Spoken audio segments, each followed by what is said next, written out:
Hello everyone. मैं doctor R S Bagga, occupational therapist, आज एक बहुत इंपॉर्टेंट टॉपिक डिस्कस करने आया हूँ। That is sleep problem in autism. I think 60 से 75% ऑफ पेरेंट्स जिनके बच्चे ऑटिज्म स्पेक्ट्रम या फिर एडीएचडी से डायग्नोस्ड हैं, वो डेफिनेटली इन प्रॉब्लम्स के साथ फेस कर रहे होंगे, जहाँ पे उनके बच्चों की नींद बहुत ज़्यादा डिस्टर्ब होती है।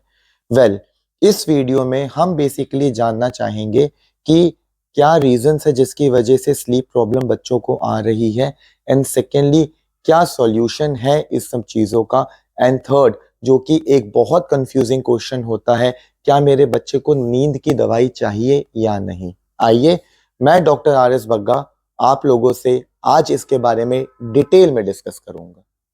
चलिए हम पहले डिटेल में रीजंस जानते हैं कि बच्चों में स्लीप प्रॉब्लम क्यों हो सकती है। देखिए, इसके कुछ 6 या 7 रीजंस हो सकते हैं, जिसमें से प्राइमरी रीजंस की मैं अगर बात करूं तो शायद एंजाइटी है, या फिर आपके बच्चे को कहीं ना कहीं साइलेंट सीजर्स या एपिलेप्सी की प्रॉब्लम हो सकती है, या बच्चा इतना ज्यादा हाइपर एक्टिव है कि वो अपने ब्रेन को रेस्ट में रखना ही नहीं चाहता। और अगर फिजियोलॉजिकल कोई प्रॉब्लम है, कहने का मतलब है कि अगर गट के रिलेटेड कोई प्रॉब्लम है या बच्चे को कॉन्स्टिपेटेड की कोई प्रॉब्लम है, देन ऑल्सो आप देखेंगे कि बच्चे की स्लीप डिस्टर्ब रहती है। इसके बाद अगर बच्चे में सेंसरी ओवरलोड का इशू है तो भी स्लीप डिस्टॉर्टेड रहेगी उसकी। एंड अगर उसकी सर्केडियन साइकिल मेंटेन नहीं है, सर्केडियन साइकिल का मतलब यहाँ पे है कि अगर उसका पूरे दिन का स्केड्यूल प्रॉपरली मेंटेन्ड नहीं है, उसका कोई स्लीप आवर नहीं है, खाने का टाइम नहीं है, उसके स्कूल जाने का टाइम नहीं है, तो फिर इन सब चीजों से आप देखेंगे कि आपके बच्चे में स्लीप इश्यूज आ रहे हैं। सो अब हम इन सब रीजंस को डिटेल में जानते हैं और इनका सॉल्यूशन क्या है वो भी हम जानते हैं। देखिए, सबसे पहले मैंने आप लोगों को बताया है एंजाइटी। अब यहाँ पे ना मैं 2-3 चीजें इकट्ठे लेने चाहूंगा। एक, anxiety, hyper activity and sensory overload. Well, अगर इन तीनों में से कोई भी प्रॉब्लम आपके बच्चे को है तो इनका सॉल्यूशन लगभग 1 या 2 वेज में ही हम करते हैं, जिसमें हम सबसे पहले पेरेंट्स को बोलते हैं कि अगर बच्चा सेंसरी ओवरलोड हो रहा है, ऑब्वियसली उसकी वजह से ही उसमें एंजाइटी आ रही है, तो आप रिलैक्सेशन थेरेपी करना स्टार्ट करिए। रिलैक्सेशन थेरेपी क्या होता है ये मैं थोड़ी देर में आप लोगों को इसी वीडियो में बताऊंगा। प्लस अगर हाइपर एक्टिव बच्चा है तो उस केस में उसकी एनर्जी को चैनलाइज करना उतना ही इंपॉर्टेंट है। थर्ड, अगर गट की प्रॉब्लम है या कॉन्स्टिपेटेड प्रॉब्लम है तो इसका तो बिल्कुल डेफिनेटली हमें ये पता लगता है कि आपके बच्चे को सप्लीमेंट्स एंड प्रॉपर डाइट चाहिए, जिसके लिए आप किसी प्रॉपर डाइटिशियन से मिलिए या फिर किसी ऐसे डॉक्टर से मिलिए जो कि बेसिकली बच्चों के गट के स्पेशलिस्ट हैं, और अगर उसमें टेस्ट करके गट की कोई भी प्रॉब्लम निकलती है तो आपको वैसे ही डाइट फॉलो करनी चाहिए। फोर्थ, जो सबसे ज्यादा मेजर प्रॉब्लम आजकल बच्चों में आ रही है, एक्सेसिव ऑफ मोबाइल जब बच्चा यूज करता है तो उसका जो विजुअल कॉर्टेक्स है वो बहुत ज्यादा स्टिमुलेटेड रहता है। अब हम जानते हैं कि ऑटिज्म में हाइपर एक्टिविटी एक बहुत कॉमन चीज है। इमेजिन, बच्चा हाइपर एक्टिव है प्लस उसका विजुअल कॉर्टेक्स भी स्टिमुलेटेड है बिकॉज वो एक्सेसिव मोबाइल देख रहा है, या फिर उसका स्क्रीन टाइम बहुत ज्यादा है, या फिर हम ये भी कह सकते हैं कि वो विजुअल स्टिमिंग बहुत ज्यादा कर रहा है। तो इस केस में होगा क्या कि आप देखेंगे कि बच्चे की नींद बहुत कम है। इनफैक्ट आप कई कई टाइम ये भी ऑब्जर्व कर सकते हैं कि जब बच्चा सोया हुआ है तो उसके आईलिड्स हल्के हल्के से मूव करते हैं, तो ये हमें बताता है कि बच्चे का जो विजुअल कॉर्टेक्स है प्लस जो बच्चे की हाइपर एक्टिविटी है वो बहुत ज्यादा हाई लेवल पे है। अब अगर हम इन सब चीजों को छोड़ दें, अब एक वन ऑफ द रीजंस ये होता है कि अगर हमारा हार्मोनल इम्बैलेंस है। अब जब मैं हार्मोनल इम्बैलेंस की बात कर रहा हूं, यहाँ पे मैं प्राइमरी एक हार्मोन की बात करूंगा जिसे हम कहते हैं मेलेटोनिन। नाउ मेलेटोनिन एक ऐसा हार्मोन है जो कि हमारी स्लीप साइकिल को मेंटेन करता है। कहने का मतलब है कि बहुत ज्यादा सिक्रीशन जब मेलेटोनिन की होती है तो ये हमें नींद इंड्यूस करता है, और जैसे ही हमारी बॉडी से मेलेटोनिन की सिक्रीशन कम हो जाती है तो हम उठ जाते हैं।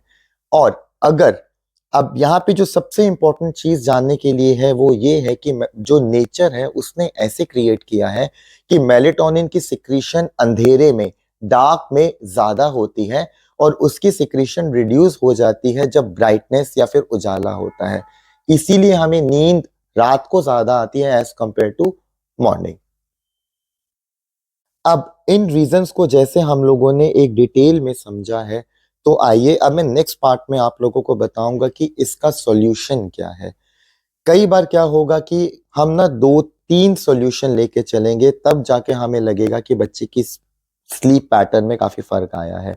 सो अगर मैं स्टार्ट करूँगा अगेन हाइपर एक्टिविटी से या सेंसरी ओवरलोड से, आई होप पेरेंट्स अगर आपका बच्चा थेरेपी में जा रहा है, तो आपका थेरेपिस्ट एक कॉमन थेरेपी है जहाँ पे हम लोग बॉडी ब्रशिंग करते हैं, जॉइंट कंप्रेशन करते हैं, स्पाइनल मसाज करते हैं, डीप प्रेशर करते हैं, जिससे कि बच्चा बहुत ज़्यादा रिलैक्स हो जाता है। तो अगर आप मुझसे पूछेंगे तो मैं पेरेंट्स को डेफ़िनेटली ये कहता हूँ कि अगर ये थेरेपी जो कि रिलैक्सेशन थेरेपी है, अगर आप थ्रू आउट द डे देते हैं और जभी भी आप ये थेरेपी देते हैं, आपको लगता है कि आपका बच्चा बहुत रिलैक्स हो रहा है, तो ये सोने से पहले डेफ़िनेटली आप ट्राई करें। अब यहाँ पे ना मैं आप लोगों को बोलूँगा कि जो आपके बच्चे का रूम है, वो थोड़ा-सा सेंसोरियली ओरिएंटेड हो, जैसे कि आप मेरी वीडियो में देख सकते हैं, जहाँ पे मैंने एक सेंसरी रूम की एक प्रॉपर वीडियो बनाई है, जहाँ पे बहुत डिम लाइट्स लगाई हैं, म्यूज़िक भी हम लोगों ने साथ में यूज़ किया है। तो उन केस में आप देख सकते हैं कि जब बच्चा रिलैक्सेशन थेरेपी ले रहा है और उसका रूम भी बहुत सूदिंग है, तो शायद ये उस चीज़ को हेल्प करे। लेकिन इसके साथ-साथ हम जैसे कह रहे हैं कि बच्चे में हाइपर एक्टिविटी भी बहुत है, तो एक प्रॉपर उसकी सेंसरी डाइट होनी चाहिए, जहाँ पे उसकी एनर्जी प्रॉपर्ली चैनलाइज़ होनी चाहिए। जब बच्चे की एनर्जी चैनलाइज़ होगी, जब बच्चा थोड़ा-सा कार्डियो करेगा, थोड़ा-सा आप देखेंगे कि उसकी हाइपर एक्टिविटी में रिडक्शन है, तो हाइपर एक्टिविटी रिडक्शन जिसके लिए हम फिज़िकल एक्सरसाइज़ कर रहे हैं, प्लस आप रिलैक्सेशन थेरेपी जब आप देंगे, तो दोनों के कॉम्बिनेशन में बहुत अच्छे रिजल्ट्स हम लोगों को मिलते हैं। चलिए, अब ये तो हुआ कि अगर हाइपर एक्टिविटी सेंसरी ओवरलोड है तो। अब जैसे कि मैंने आपको पहले बोला है कि अगर गट की प्रॉब्लम है या आपका बच्चा कॉन्स्टिपेशन से कोई कोई भी उसको अगर कॉन्स्टिपेशन के रिलेटेड कोई प्रॉब्लम है, तो उसके लिए उसका प्रॉपर एलर्जिक टेस्ट करवाइए, प्रॉपर डाइट में रखिए। अब यहाँ पे ना मैं 1 मिनट लूँगा और आप लोगों को बताऊँगा कि आप लोग गलती क्या करते हैं। अब कई बार होता है पेरेंट्स कहते हैं कि सर हम ना प्रॉपर डाइट फॉलो कर रहे हैं, लेकिन बस मैं हल्का-सा उसको ना मीठा दे देती हूँ दिन में, बस हल्का-सा 2 दाने चीनी के दे दिए या फिर मैंने कुछ ऐसे कर दिया। आपको ना एक चीज़ समझनी है, डाइट का मतलब होता है या आप प्रॉपर डाइट दे रहे हैं या फिर आप नहीं दे रहे। बिकॉज़ अगर आपको कोई चीज़ डॉक्टर ने मना किया है देने के लिए और अगर आप सोचते हैं कि मैं बहुत छोटी क्वांटिटी में दे रही हूँ, पेरेंट्स आपको समझना पड़ेगा कि उस छोटी क्वांटिटी के लिए भी बॉडी को मेटाबॉलिज़्म के मैकेनिज़्म के थ्रू जाना पड़ेगा और जब वो मेटाबॉलिज़्म स्टार्ट होगा तो आपका बच्चा डाइट में कभी नहीं आएगा। सो डाइट का एक रूल होता है कि आप कंप्लीटली उसको फॉलो करते हैं या फिर आप नहीं फॉलो करते। ये स्मॉल क्वांटिटीज या फिर लिटिल बिट ऑफ अ चीज डाइट में नहीं आता। तो अगर आपके थेरेपिस्ट ने या फिर आपके न्यूट्रिशनिस्ट ने, डाइटिशियन ने या डॉक्टर ने बोला कि आपको एक डाइट फॉलो करनी है, तो उसको स्ट्रिक्टली फॉलो करना पड़ेगा। अदरवाइज प्रॉब्लम सॉर्ट आउट नहीं होगी। थर्ड, जैसे कि मैंने आपको बोला था कि विजुअल इनपुट्स हमें कहीं न कहीं रिड्यूस करने पड़ेंगे।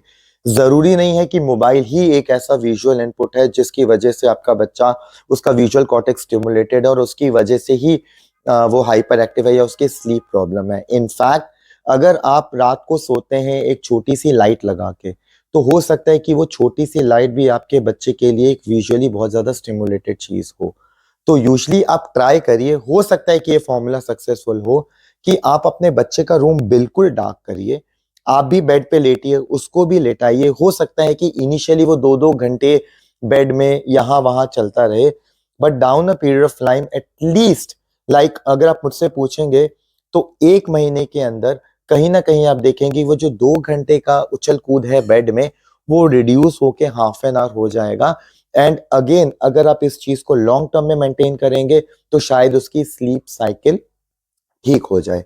नाउ अब जब आप ये सारी चीजें करेंगे, जहां पे आप सेंसरी का प्लान दे रहे हैं, डाइट प्रॉपर फॉलो मेंटेन कर रहे हैं, हाइपर एक्टिविटी चैनलाइज कर रहे हैं, आपने अपने बच्चे को प्रॉपर स्केड्यूलिंग में डाल दिया कि सुबह इतने बजे उठना है और रात को इतने बजे सोना है, इतने बजे लाइट ऑफ हो जाएगी, इतने बजे खाना खाना है, इतने बजे आपको थेरेपी करनी है। तो जब आप शेड्यूल में डाल देंगे तो आप देखेंगे कि कहीं ना कहीं उसकी सर्केडियन साइकिल डेवलप होने लगेगी, एक प्रॉपर सर्केडियन साइकिल डेवलप होने लगेगी।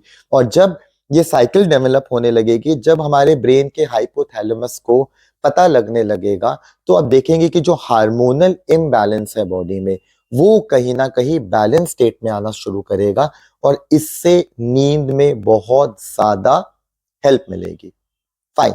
अगर ये सब करने के बाद हम लोगों ने ये सब किया और इन दी एंड हमें लग रहा है कि कोई रिजल्ट्स नहीं आ रहे हैं, तो ये जो ट्रीटमेंट था ये था जहां पे हम थेरेप्यूटिक ट्रीटमेंट दे रहे थे।